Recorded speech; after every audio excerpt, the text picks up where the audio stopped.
Now, it was only a few weeks ago that salad items This like is superior to the technical one, or picture before quality. that, the Ukraine war, COVID and Brexit have been What a leading to difference. shortage of some. That's the guide. Controls also controlling that one. Some of the region's How producers say the annoying. government needs to make it easier for produce to be homegrown. Kate Bradbrook has our special report. Another It's the one. newest and one of the biggest greenhouses in the country. This Cool. 22-hectare site is the size there. of 55 football pitches. It's used to grow millions of tomatoes and cucumbers. It's all Sorry about computerised. dog There's barking. very little There's staff nothing here, I as can you do see. about that. We're growing it in a inert substance HDMI. here, which obviously is not Model soil, it's number. hydroponics. The lights and a temperature-controlled environment mean number. crops can be grown here most of the year.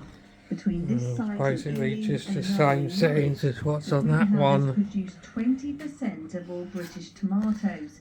And with recent shortages of salad crops in supermarkets, I can growers even here say it's more show important than ever to eat local. settings if it does them at the same time. Now obviously had a war, the energy crisis, and we obviously see climatic change. Very we need similar. support from the government. There's been no grants in terms of the energy. Now I'll see if I can do this again. It's about 24 degrees in here right now, which feels pretty warm. But because the temperature is controlled, I've just turned cucumbers this can one off. grow almost all year round. 25 million of them are produced here every year. A reservoir has been built close by to provide energy through a water source heat pump. But its major investor says it was only possible thanks to a government scheme which has since closed.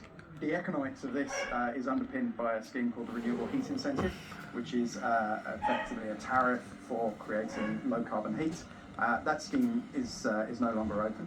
We would love to make more investments like this, but we would need a similar scheme to make it economically viable. 60 miles west in Northamptonshire, It's not a definitely greenhouse, but a brighter than vertical the other farm, Panasonic that trying I to had. ensure more produce is homegrown. Here, LED automated seeding, feeding and difference. harvesting, but it's not yet. We first built on site a solar farm. The idea is to introduce a renewable source of energy. We have underground water storage tanks. We have a pilot site that we began with, which is a conventional shipping container, which is our small vertical farm R&D facility. And then we designed and built this large-scale facility, which is due to be commissioned in the next few months.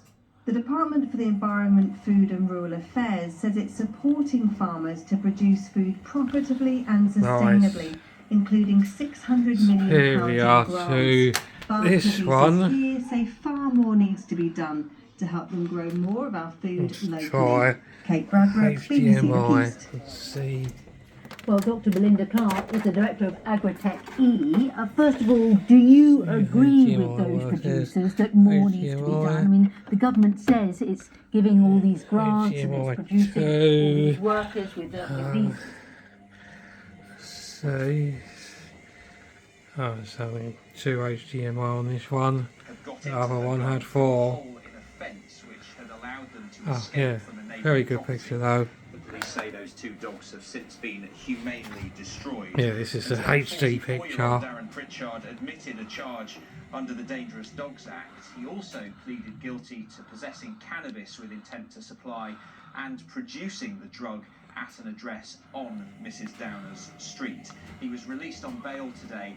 And outside court, he was asked if he had anything to say to Mrs. Downer's family. He replied that he would say all he had to say at his sentencing hearing. But he also said that he had sent his condolences to her family. Mrs. Downer's granddaughter was in court today. She was overheard saying that she was close to tears when she learned that Pritchard was intending to plead HDMI is guilty. perfect. This offence carries a maximum sentence of 14 years. The judge said that Pritchard would receive a discount, a reduction in his sentence because he pleaded guilty. Way better than the technical one. Ben Chapman of Wolverhampton, thank you. I'll get the technical one up at the weekend. Will be back on the shelves within days as bird flu What a restrictions difference. are lifted across the UK. I'll do a comparison between the two of them. To be housed. Now, it is, of course, a relief for some farmers, but not all of them are happy to release their birds, with some fearing it is not yet safe, as our consumer editor Chris Choi reports. Cranking open doors that have been closed for months. Chickens at this farm in Norfolk, reared for meat, can once again range free. Which is